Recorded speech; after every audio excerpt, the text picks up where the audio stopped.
বলছে ওয়ামা আরসালনাকা ইল্লা রাহমাতাল লিল আলামিন, হে নবী আমি তোমাকে পাঠিয়েছি সারা বিশ্ব জগতের জন্য রহমত স্বরূপ। আমরা মুসলমান এত হতভাগা, সেই রহমতের ছায়ায় আজও আসতে পারলাম না। নবী দিবস করছি, আমাদের মধ্যে ফরজ নামাজ নেই। আপনারা বলুন এটা ফরজ আইন, নফল, ওয়াজিব, সুন্নাত কি? আজকেকার দিনে আমরা নামাজ আদায় করতে পারলাম না। আমরা নবীর শান শুনছি। নবী কেন এসছে? আল্লাহ পাক বলছেন, হে নবী আমি তোমার কাছে এই কিতাবটা দিয়েছি, পাঠিয়েছি। এই কিতাব অনুযায়ী মানুষকে তুমি অন্ধকার থেকে আলোর দিকে নিয়ে আসবে। নবী এই কারণে এসছে, নবী অন্ধকার থেকে আলোর দিকে আনার জন্য আহ্বান করে গেছে, হ্যাঁ কিনা? সেই নবীর শান শুনছি, সেই নবীর কথা শুনছি, মেনে নিতে পারলাম না। দুঃখ এখানে আমাদের, যে নবী এসছে এই কারণে আমাদেরকে, যখন আরব ভূমিতে অন্ধকার ছেয়ে গেছিল, জেনা ব্যভিচার বেড়ে গেছিল, সুদ ঘুষ বেড়ে গেছিল, সন্তান হত্যা করা বেড়ে গেছিল, মা বাবার অবাধ্য হয়েছিল, খুন খারাপি বেড়ে গেছিল, সব কিছুই সেখানে অঢাল হয়ে গেছে। এক কথায় অন্ধকার ছেয়ে গেছে। দিনের জন্য সূর্যের আলো ছিল, কিন্তু ইসলাম ধর্মটা অন্ধকারে ছেয়ে গেছিল। সেই সময় সেই মুহূর্তে আল্লাহ পাক আমাদের রহমতকে পাঠিয়েছিলেন, যাতে মানুষ অন্ধকার থেকে আলোর দিকে আসে। সাহাবা কিরাম রাদিয়াল্লাহু তাআলা আনহু আল্লাহর নবী সাল্লাল্লাহু আলাইহি সাল্লামকে এক বাক্যে মেনে নিয়েছিলেন, তার কথা মোতাবেক চলেছিলেন। জান্নাতের জন্য, আল্লাহর খুশি করার জন্য, নবীর খুশি করার জন্য নিজের জানকে কুরবান করে দিয়েছে। নিজের বুকের তাজা রক্তকে আরো ভূমিকে ভিজিয়ে দিয়েছে।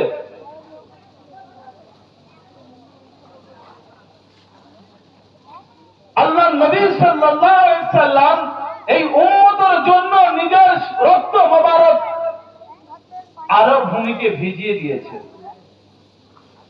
আল্লাহ নবী সাল্লাল্লাহু আলাইহি সাল্লাম তাইফে গিয়েছিলেন এই দ্বীনের দাওয়াত দিতে।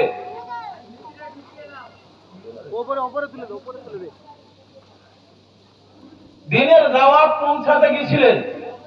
আরব ভূমিতে কাফেররা আল্লাহ নবী সাল্লাল্লাহু আলাইহি সাল্লামকে চিনতে পারলেন না। কাফেররা বাচ্চাদেরকে লেলিয়ে দিল আল্লাহ নবী সাল্লাল্লাহু আলাইহি সাল্লামের পিছে, আর আল্লাহ নবী সাল্লাল্লাহু আলাইহি সাল্লাম হাঁটতে থাকে। দ্বীনের দাওয়াত পৌঁছাতে গেলে বলছে এত পাথর ছুঁড়েছে, বাচ্চারা গালিগালাজ করছে, পাথরও ছুঁড়ছে।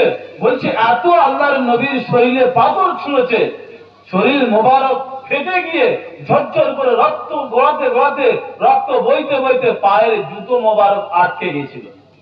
সেদিন আজ আমরা পেয়েছি যিনি রহমত হয়ে এসেছিলেন, সেই দিন আজ আমরা পেয়েছি। সেই দিনকে আমরা পায়ের সাথে মিশিয়ে দিতে যাচ্ছি, যে দিনের জন্য আল্লাহর নবীর শরীরে রক্ত মোবারক বইয়ে গেছে। সেই দিনটা আমাদের কাছ থেকে মিটে যাচ্ছে, আমরা চিন্তা করে দেখছি না। একটা দিদি কি করে বলুন তো, যে আজ মিলাদুন নবী করছি, নামাজ কজন পড়ে এসছি? যে কজন নামাজ আছে সেই কজন নামাজ পড়েছি, বসছে। বাদ বাকি লোক দেখো আর নেই, কেন তাদের বসার দরকার নেই। তারা তো মুফতি সাহেব, তাদের শোনারও দরকার নেই। আল্লাহ নবী সাল্লাল্লাহু আলাইহি সাল্লাম বেহুশ হয়ে গেছে। তায়েফের জমিনে আল্লাহ নবী বেহুশ হয়ে গেছে। জিবরাইল আলাইহিস সালাম ছুটে এলেন, ইয়া রাসূলুল্লাহ, ইয়া হাবিবাল্লাহ, আপনি শুধু একবার বলুন, এই দুই পাহাড়ের ফেরেশতা এসেছে আমার সাথে, আপনি যদি একবার বলেন এই দুই পাহাড়কে পিষে ধুলির সাথে মিশিয়ে দেবো তায়েফে। আল্লাহ নবী সাল্লাল্লাহু আলাইহি সাল্লাম কেমন দয়া ছিলেন, বলছে, হে জিবরাইল ভাই, আল্লাহ পাক আমাকে এজন্য এই দুনিয়ায় পাঠায়নি মানুষের প্রতিশোধ নেওয়ার জন্য। মানুষের প্রতিশোধ নেওয়ার জন্য আল্লাহ পাক আমাকে দুনিয়াতে পাঠায়নি। জিবরাইল জিজ্ঞেস করে, ইয়া রাসূলুল্লাহ, ইয়া হাবিবাল্লাহ, আপনি কি চান? বলে, জিবরাইল ভাই, একটা কাজ করো, তুমি আমার সাথে হাত তুলে দোয়া করো। আল্লাহ নবী দোয়া করছে, হে আল্লাহ, তায়েফবাসীরা আমাকে চিনতে পারেনি, আল্লাহ তুমি ওদেরকে ক্ষমা করে দাও। রহমত ছিলেন না, ছিলেন না? সেই রহমতের নবীকে আজ আমরা পায়ের সাথে ধুলির সাথে মিশিয়ে দিচ্ছি, আমরা বলি মুসলমান। আমরা মুসলমান কেমন? আমরা মুসলমান আছি কিনা প্রমাণ কোরআন বলছেন, ইয়া আইয়ুহাল্লাযীনা আমানু দুখুলু ফিস সিলমি কাফা, হে ঈমানদারগণ, তোমরা পুরোপুরি ভাবে ইসলামের মধ্যে দাখিল হয়ে যাও। কি বলছেন? হে ঈমানদারগণ, তোমরা ইসলামের মধ্যে পুরোপুরি ভাবে দাখিল হয়ে যাও। ওয়ালা তাত্তাবিউ খুতুওয়াতিশ শাইতান ইন্নাহু লাকুম আদুউম মুবিন, আর তোমরা শয়তানের পদঙ্ক অনুসরণ করো না, শয়তান তোমাদের প্রকাশ্য শত্রু ও দুশমন। আমরা ইসলাম ধর্মে আছি? বলে হ্যাঁ আছি। বলে কি করা হয়? বলে বড় বড় গরু খেয়ে নিই, আমরা দাঁড়িয়ে পেশাব করি, নবীর সুন্নাত মানি না, সুদ খাই, ঘুষ খাই, জেনা করি, ব্যভিচার করি, সমস্ত অন্যায় আমাদের মধ্যে আছে, আমরা ইসলামের মধ্যে আছি। এই হলো আমরা মুসলমান। আল্লাহ বলছে ইসলামের মধ্যে পুরোপুরি ঢুকে যাও। কেমন ঢুকতে হবে? আল্লাহর বিধান, আল্লাহর হুকুম, নবীর তরিকা পূর্ণাঙ্গ ভাবে মেনে নেওয়ার নাম হল ইসলাম। তুমি আমার মধ্যে করা আছে?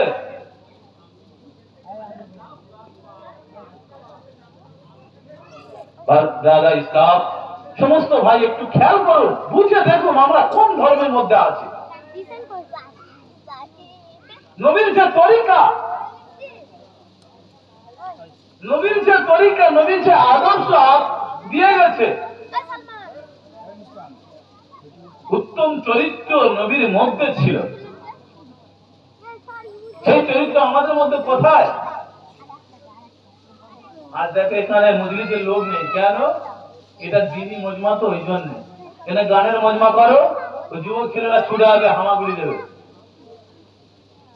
এরা মুসলমান দাবি করে, কাওয়ার থেকে আরো খারাপ হয়ে গেছে মুসলমান সমাজটা। আমরা কাওয়ার থেকে আরো খারাপ পর্যায়ে চলে গেছে।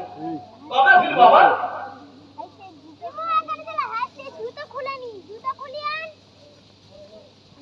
গানের মজমা হলে আমরা মুসলমান ছেলেরা ছুটে যাচ্ছি, রাতকে রাত দাঁড়িয়ে থেকে তাদের খারাপ সিন দেখছি আমরা। আর দিনের মজমা হলে বসতে পারে না, এদের মধ্যে ভেজাল আছে। পুরোপুরি ইসলামের মধ্যে ঢুকতে হবে, নবীর সুন্নতকে মেনে নিতে হবে।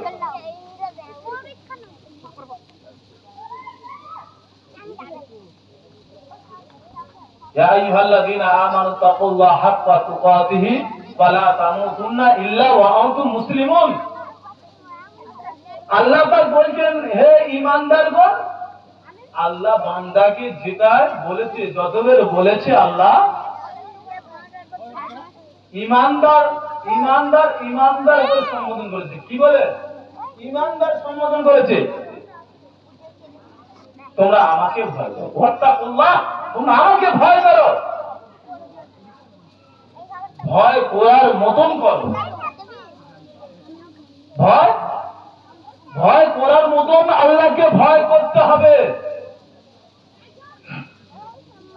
কেমন ভয় করতে হবে? তিনি কি জালেম? নাউযুবিল্লাহ মিন যালিক। জালেম না, অত্যাচার নয় আল্লাহ পাক। আল্লাহর মতন দয়া মেহেরবান কেউ আর হবে না। আছে? আছে, আমরা মানব আল্লাহর মতন আর কেউ আছে? যদি আল্লাহ জুলুমকারী হতো, কসম খোদার আল্লাহ পাক দুনিয়াতে একজন পানি আমাদেরকে পান করাতেন না। আল্লাহ পাক যদি জুলুমকারী হতো, একটা নিঃশ্বাস নেওয়ার মতন ক্ষমতা দিতেন না। আমরা যে অন্যায় আল্লাহর সাথে করছি, যে নাফরমানি আল্লাহর সাথে করছি, যে তাকাব্বুর আল্লাহর সাথে করছি না করি না? কথা বলুন, আল্লাহর সাথে করছি না করি না? যৌবনের ক্ষমতা আছে, টাকার ক্ষমতা আছে, পার্টির ক্ষমতা আছে, দেশের ক্ষমতা আছে, আমার সব ক্ষমতা আছে, আমি আল্লাহকে ভূক্ষেপ করেছি।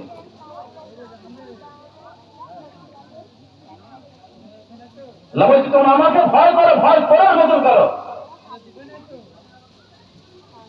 অন্তু মুসলিমুন, আর তোমরা মুসলমান না হয়ে মৃত্যুবরণ করো না। মুসলমান না হয়ে মৃত্যুবরণ করো না। আমরা মুসলমান আছি? আমরা কারা মুসলমান? হাত তুলে দেখি একটু যে আমরা মুসলমান আছি, বলতে পারবে? আল্লাহ পাক বলছে মুমিন তো তারা, কি হলো, মুমিন তো তারা কারা, যাদের সামনে আল্লাহর কথা বললে, আল্লাহর নাম নিলে অন্তর ভীত হয়ে যাবে। আমাদের অন্তর হয়? আমাদের অন্তর এমন একটা শক্ত হয়ে গেছে, আল্লাহ আল্লাহ রসুলের হাজার বার নাম নেওয়া সত্ত্বেও ভীত হয় না। বিবিকে হাত দিয়ে বলুন যে আল্লাহর কথা শোনার পরে, আল্লাহ শব্দ শোনার পরে অন্তরটা ভীত হয়ে যায় ভয়ের থেকে। যখন আল্লাহর কালাম পড়াশোনা হয় তখন ঈমান তাজা হয়ে যায়, বৃদ্ধি হয়ে যায়। এরা হলো মুমিন। যদি আমরা মুমিন হতাম, এইসব লোকেরা এইসব বসে আছে এই বাউন্ডারির বাইরে বসতো না। যদি আমরা মুসলমান হতাম, যদি আমরা ইমানদার হতাম, এই গ্রামে এই 4টে লোক বসে আছে, এই 4টে লোক আছে। একবার বলেছিলাম বলে অনেক রাগ থাক, ওই কথাটা বলবো না। এখানে এই 4টে গ্রামে 4টে লোক বলে আমরা নবী দিবস করছি, পাস হয়ে যাবে। আমরা নবী দিবস করছি, পাস। নামাজ না পড়লে কি হবে? আমাদের ঈমান তাজা আছে। আল্লাহ নবী সাল্লাল্লাহু আলাইহি ওয়াসাল্লাম বলছেন যার মধ্যে নামাজ নেই তার মধ্যে দ্বীন নেই। কি? যার মধ্যে নামাজ নেই তার মধ্যে দ্বীন নেই, আর যার মধ্যে দ্বীন নেই তার মধ্যে ঈমান নেই।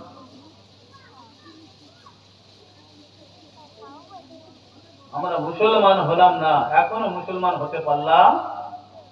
আমরা সেই বেদিনের মতন থেকে গেলাম, আমরা মুসলমান হতে পারলাম না। আল্লাহ পাক বলছেন ওয়াল আসর, আল্লাহ সময় বা কালের কসম খেয়ে বলছে।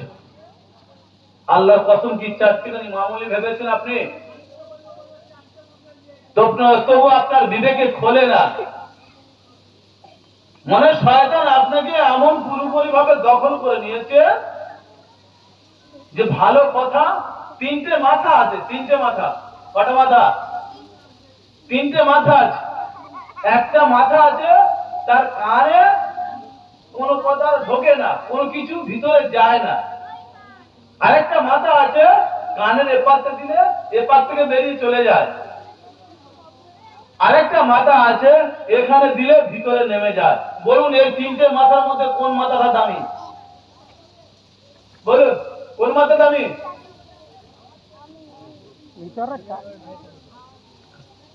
আমাদের সমাজটা সেই রকম হয়ে গেছে, আমাদের ভিতরে যায় না।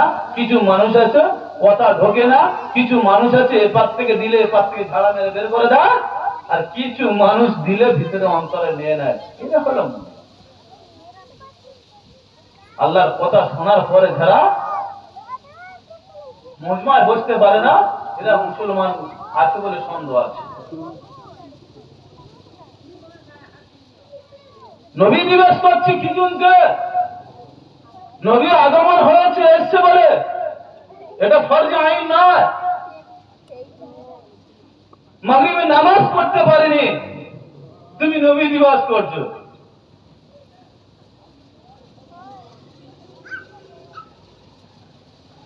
আমাদের মতন নির্লজ্জ আর কেউ হতে পারে না। আমাদের মধ্যে আমাদের শরম হায়া বেহা সব উঠে গেছে। হাজার আল্লাহর কথা, আল্লাহ রসুলের কথা বলার পরে আমাদের দিলে নিচ্ছি না, মানে কি? আল্লাহ পাক সময় বা কালের কসম খেয়ে বলছে, ইন্নাল ইনসানা লাফি খুসর, নিশ্চয় মানুষ ক্ষতিগ্রস্তের মধ্যে আছে। কিসের মধ্যে? ক্ষতিগ্রস্তের মধ্যে আছে। আছে না নেই? যেসব মানুষ এখানে বসতে পারে না, হকিকত মানুষ বিবেকে দেখে নাও, তারা ক্ষতিগ্রস্তের মধ্যে আছে। মুসলমান দাবি করছে তিনি মজমায় বসতে পারেন না, রসুলের মিলাদুন নবী করছি, মিলাদুন নবী বসতে পারলাম না, কথা মেনে নিতে পারলাম না, আমরা নবীর দিন। তাহলে বলছে মানুষ নিশ্চয় ক্ষতিগ্রস্তের মধ্যে আছে। তারা নয়, ইল্লাল্লাযীনা আমানু ওয়া আমিলুস সালিহাতি ওয়া তাওয়াসাউ বিল হাক্কি ওয়া তাওয়াসাউ বিস সাবর। তারা নয় যারা আল্লাহর প্রতি যারা আল্লাহর প্রতি ঈমান আনে, ওয়া তাওয়াসাউ বিল হাক্কি ওয়া তাওয়াসাউ বিস সাবর, যারা হকের কথা বলে আর সবরের উপদেশ দেয়, এরা ক্ষতিগ্রস্তের মধ্যে নয়। আমরা কজন এখানে বসে আছি, কজন আছে এইরকম?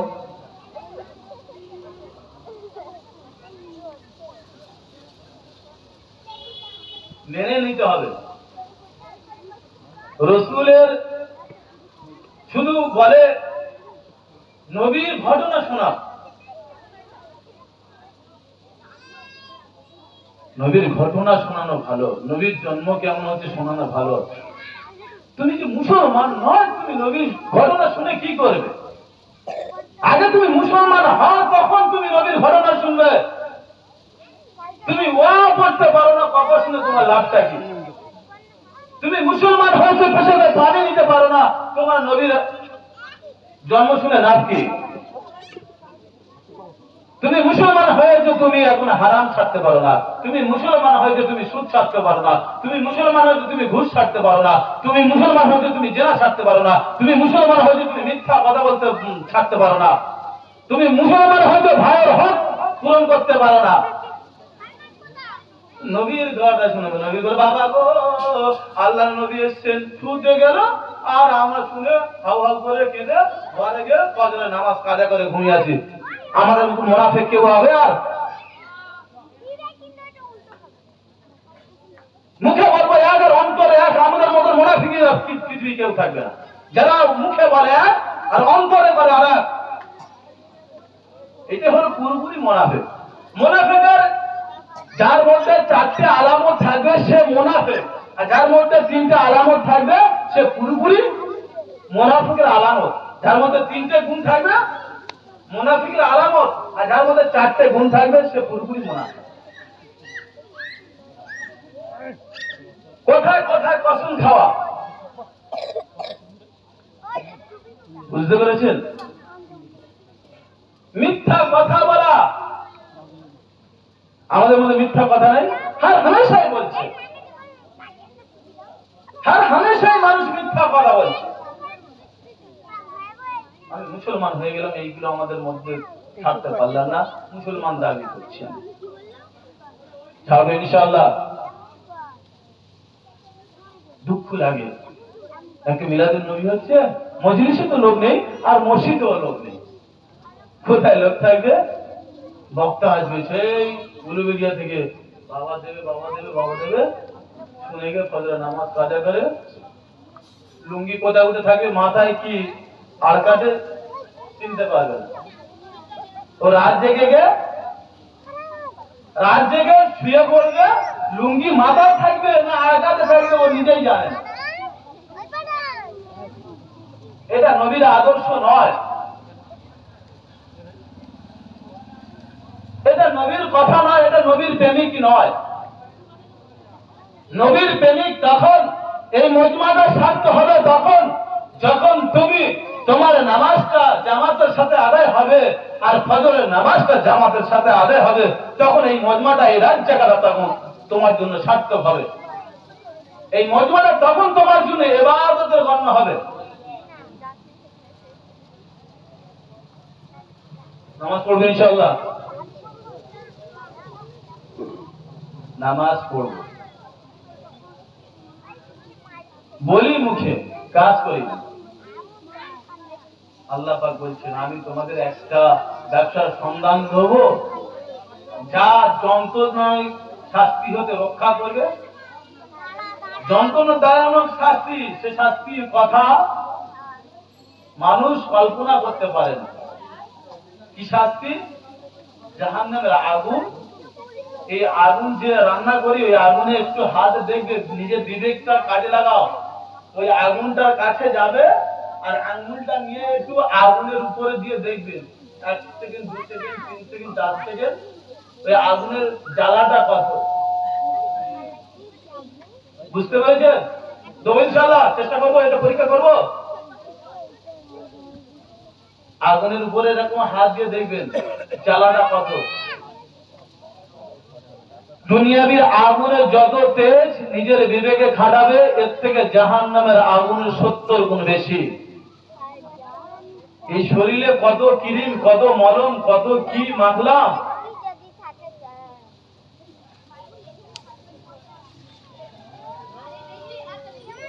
আমরা এই শরীর জাহান্নামে পুড়বে, সহ্য করতে পারবেন?